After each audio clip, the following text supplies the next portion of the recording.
সূরা ইখলাস কখন পাঠ করলে সাথে সাথে ফলাফল পাবেন? ভালো করে বুঝেন।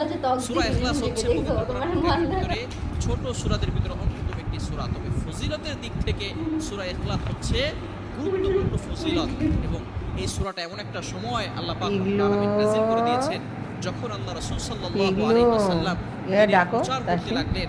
এমন সময় আল্লাহ পাক রব্বুল আলামিন এক আল্লাহর দাওয়াত দিতে লাগলেন। তখন কাফেররা আল্লাহ রাসূল সাল্লাল্লাহু আলাইহি ওয়াসাল্লামকে কোশ্চেন করলো যে মুহাম্মদ, তুমি তো এক আল্লাহর দাওয়াত দাও, আমরা তো কোটি কোটি দেবতার পূজা করি, তারা আমাদের সমস্যার সমাধান করতে পারে না। তুমি যে আল্লাহর দাওয়াত দাও সেই আল্লাহ কয়জন এবং সেই আল্লাহর সন্তান আছে কিনা? সাথে সাথে আল্লাহ পাক রব্বুল আলামিন এই কাফেরদের প্রশ্নের উত্তরে আল্লাহ রাসূল সাল্লাল্লাহু আলাইহি ওয়াসাল্লামের কাছে এই সূরাটি নাযিল করলেন, কুল হুয়াল্লাহু আহাদ আল্লাহুস সামাদ লাম ইয়ালিদ ওয়া লাম ইউলাদ ওয়া লাম ইয়াকুল লাহু কুফুয়ান আহাদ। আল্লাহ পাক রব্বুল আলামিন এক, অদ্বিতীয়।